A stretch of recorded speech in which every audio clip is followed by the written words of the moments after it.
सरकार की आखिर ये स्कीमें जो हैं ये केवल ये भक्तों के अलावा ये ज़मीनी स्तर पे किसी को क्यों नहीं समझ में आती है। आप सीए लाए, मुसलमान को नहीं समझ में आया। आप कृषि कानून लाए, किसान को नहीं समझ में आया।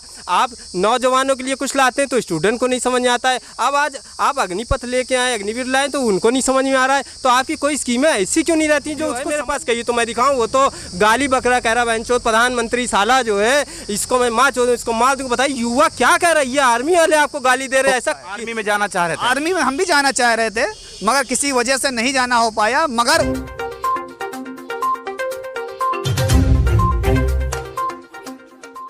सलाम नमस्कार, मैं मोहम्मद ज़ैफ और आप देख रहे हैं 24 तक न्यूज़। आज फिर मैं ग्राउंड जीरो पर उतर चुका हूं। अभी तक स्टूडियो में रहकर जनता की आवाज़ सरकार तक पहुंचाने का कार्य कर रहे थे, लेकिन जिस तरीके से बिहार राज्य और उत्तर प्रदेश, राजस्थान, मध्य प्रदेश और तेलंगाना जैसे राज्यों में एक हिंसा भड़की, यानी नौजवानों का एक इतना बड़ा तबका सड़कों पर उतरा कि ट्रेन को आग के हवाले झोंक दिया, बसों को आग के हवाले कर दिया और हर जगह पर लूट जैसे वारदात को अंजाम लोग देने लगे बेरोजगारी के चलते। कारण साफ है, केंद्र सरकार ने एक योजना लाकर जनता पर थोप दी, यानी नौजवानों पर थोप दी। वो उस योजना का नाम है अग्निपथ योजना। अब उस योजना के तहत आप तो बेहतर जान चुके होंगे कि इस वक्त बड़े बड़े टीवी चैनल्स उसको समझाने में लगे हुए हैं कि इस योजना के तहत कैसे क्या मिलेगा, लेकिन हम इस मुद्दे को लेकर ग्राउंड जीरो पर उतर गए हैं। जिस तरीके से एक बहुत बड़ा तबका नौजवानों का बाहर निकला अग्निपथ को लेकर, इस पे आपका क्या मुखर है, क्या कहना चाहेंगे? देखिए, जो तबका निकला हुआ इसने तो पूरे उत्तर प्रदेश को तो छोड़ी पूरे भारत को अग्निपथ बना दिया।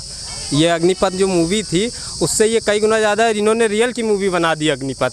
और हमें ये नहीं समझ में आता सरकार की आखिर ये स्कीमें जो हैं ये केवल ये भक्तों के अलावा ये ज़मीनी स्तर पे किसी को क्यों नहीं समझ में आती है। आप सीए लाए, मुसलमान को नहीं समझ में आया। आप कृषि कानून लाए, किसान को नहीं समझ में आया। आप नौजवानों के लिए कुछ लाते हैं तो स्टूडेंट को नहीं समझ में आता है। अब आज आप अग्निपथ लेके आए, अग्निवीर लाए तो उनको नहीं समझ में आ रहा है। तो आपकी कोई स्कीमें ऐसी क्यों नहीं रहती जो उसको समझ में आ रहा है? आप कानून उनके लिए ला रहे फिर भी उनको नहीं समझ में आ रहा है क्यों? आप ये बताइए, चाहे वो ट्रेनिंग कर रहे, ट्रेनिंग करके 17 साल में आप जॉब दे रहे, 6 महीने ट्रेनिंग रहेगी और 4 साल में आप रिटायरमेंट करे दे रहे। और 4 साल बाद वो क्या करेंगे, 22 साल के बाद क्या करेंगे? क्योंकि वो बॉर्डर पे बंदूक गोली चला के आएंगे और फिर यहाँ पे सब पे चलाएंगे। आप देखिए, एक वीडियो है मेरे पास, कहिए तो मैं दिखाऊँ। वो तो गाली बकरा कह रहा बहनचोद प्रधानमंत्री साला जो है इसको मैं माँ चोद इसको मार दूँगा। बताइए युवा क्या कह रहा है? ये आर्मी वाले आपको गाली दे रहे हैं। ऐसा कानून ना दिए मोदी जी, जिसके खिलाफ आप कानून दे रहे वो आपका गाली दे रहे हैं। अरे हमारे देश के प्रधानमंत्री है, हम लोगों से नहीं सुना जाता, इतनी गंदी गंदी गाली दे रहे हैं नौजवान। सड़कों पर उतर आए हैं। ये योजना अग्निपथ जो मोदी सरकार की तरफ से नौजवानों के लिए दिया जा रहा है, ये क्या आपके भी समझ में नहीं आ रहा है? क्या लग रहा है आपको इसमें? देखिए, सबसे पहले मैं आपका शुक्रिया अदा करना चाहूँगा कि आप इस मामले में ग्राउंड ज़ीरो पे उतर के जो आवाम है और जो यूथ है उनसे आप उनकी राय मशवरा ले रहे हैं। इसमें अभी आपने कहा कि उनको दिया जा रहा है, दिया नहीं जा रहा है, ये युवाओं के ऊपर थोपा जा रहा है। जिस प्रकार अभी तक हिंदुस्तान में कानून लाए जाते थे वो उनके हितों के लिए आते थे, उस पर कमेटी बनती थी, उस पर कोई भी मामला होता था तो उसकी देखरेख करी जाती थी। मगर अब क्या है कि अब कानून लाया नहीं जाता, कानून थोपा जाता है। किसानों के साथ वही हुआ, अब नौजवानों के साथ वही हो रहा। देखिए, किसान और नौजवान ये मट्टी का आदमी है और मट्टी के आदमी से अगर आप उसके जज्बात के साथ खेलेंगे तो आवाम और युवा किसान सब सड़कों पे उतरेगा और उसके बाद ट्रेन बस सब फूंक दिया जाएगा। देखिए, इस तरह की हिंसा का, उपद्रव का मैं किसी प्रकार से समर्थन नहीं करता हूँ। जायज़ मांग होनी चाहिए। मिलिट्री में जाने के लायक हैं ये लोग जो इस तरीके से आग जला रहे हैं। मिलिट्री का मतलब होता है अनुशासन। जब अनुशासनहीन हो जाएंगे तो आप मिलिट्री के किस लायक बचेंगे?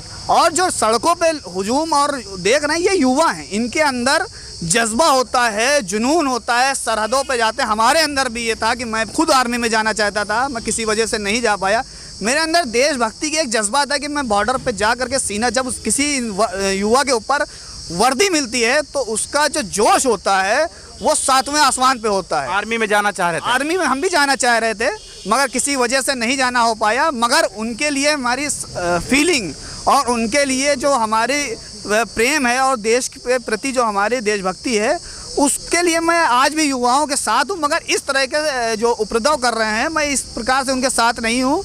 और इस पे मीडिया में ये चलाया जा रहा है कि ये जो लोग आगजनी कर रहे हैं, आग के हवाले बसों को छोड़ रहे हैं, ये वो लोग हैं जो सत्ता में विपक्ष में लोग बैठे हैं, उनके लोग हैं। ये विपक्ष करवा रही है। देखिए, सत्ता पक्ष का काम ही यही हो गया है कि किसी भी मुद्दे को कोई भी अगर आदमी एक किसी प्रकार से प्रोटेस्ट करने जाता है तो उसको सबसे पहले रूप दिया जाता है कि विपक्ष के तरफ से ये प्रोपोगंडा फैला दिया गया है। किसानों के भी साथ यही हुआ। भाई, राजनीति कर रहा है, कोई भी पॉलिटिकल दल है, राजनीतिक दल है, वो राजनीति कर रहा है तो उसका ये हक बनता है कि कहीं जुल्म हो रहा है, किसी के साथ जुल्म हुआ है तो उसके साथ जाके खड़ा हो। अग्निपथ जिस तरीके से नौजवान सड़कों पर उतरा, आपको क्या लगता है कि ये जो गुस्सा है नौजवानों का शांत होगा कि और आगे बढ़ाने का काम आप लोग करने वाले हैं? नौजवान क्या कुछ और करने वाला है? जब तक बेरोजगारी रहेगी प्रदर्शन होगा।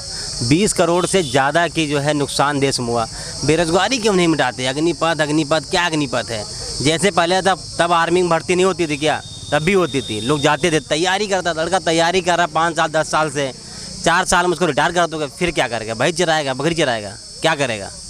फिर क्या? 4 साल नौकरी करिए, अच्छा खासा अमाउंट 23 लाख रुपए आपको 4 साल में मिलेगा। 11 लाख खर्चा नहीं होगा, 11 लाख कुछ रुपए मिलेगा। अरे 23 लाख उसमें और जोड़ेंगे ना आपका। नौकरी करके वो क्यों मिलिट्री की तैयारी करेगा? क्या बता रहे हैं? पीएफ जो जुड़ेगा 23 लाख रुपए मिलेगा। हाँ। और ये जो योजना है बहुत सही है। 4 साल बाद अगली पीढ़ी को मौका मिलेगा। अब जब वो आदमी 10-10 15-15 साल एक ही जगह लगा रहेगा तो अगली पीढ़ी को मौका कहाँ मिलेगा? ये सही योजना ना? सही योजना सही है। 30 साल में रिटायर हो जाएगा वो। 17.5 से 21 के बीच में ज्वाइनिंग मिलेगी। 25 साल में रिटायर हो जाएगा, फिर क्या करेगा वो? अरे तो फिर क्या करेगा? अरे पैसा मिल रहा है, कारोबार कर लीजिए। जब उसको जॉब करने का है प्लान, तब उसको रिटायर किए दे रहे हो तो क्या दे रहे हो? आर्मी ऐसा क्यों ज्वाइन करा रहे हो आर्मी को? अरे तो भाई ये तो बता रहे अच्छी बात है। बात सिर्फ यहाँ पे पैसा कमाने की नहीं है। पैसा तो आप रिक्शा चला के भी कमा सकते हैं, मगर इससे जो देश के जो स्ट्रक्चर बना हुआ है सिक्योरिटी का, आर्मी का, उसमें कहीं ना कहीं कमजोरी आएगी। जो लोग जिस तरीके से अपने इसमें कौन सी कमजोरी आ जाएगी? कमजोरी आएगी, नए लड़के आएंगे, उनको मालूम है 4 साल में हमको रिटायरमेंट हो जाएगा। उसके बाद कोई दुकान खोलेगा, कोई ठेला चलाएगा। मतलब सरकार बनी और गिरी 4 साल में। उसी तरीके से होगा। सरकार में कोई विधायक मंत्री बन जाता है, भ्रष्टाचार नेता बन गए हैं, भ्रष्ट बन गए हैं, वैसे वही। बिल्कुल, किसी चीज को कमजोर करने के लिए ये बनाया गया है। इसका भी प्राइवेटाइजेशन होगा। पहले जो आर्मी के इक्विपमेंट वगैरह थे, ये सिर्फ गवर्नमेंट की जो कंपनीज थी वही देती थी। अब धीरे धीरे क्या है, अडानी अंबानी भी उस चीज़ में आने लगे हैं। कहीं पे सूट हो, उनकी जॉकेट की बात हो, शूज़ की बात हो, तो इस तरीके से इसमें भी ये रोल किया गया। इससे देश की जो सुरक्षा है वो कमज़ोर होगी। लोग को ये होगा कि हमें तो 4 साल में रिटायरमेंट हो, हमको तो 15 लाख 20 लाख रुपए मिल जाएगा, हम जा करके दुकान खोलेंगे, हम ऐसे कमाएंगे, तो आदमी के अंदर देशभक्ति की भावना खत्म हो जाएगी। ये थे हमारे साथ देश के युवा जिनसे हमने बात किया और आप तक पहुंचाने की कोशिश कर रहा हूं। कैमरामैन अभिजीत के साथ मैं मोहम्मद ज़ैफ, लखनऊ।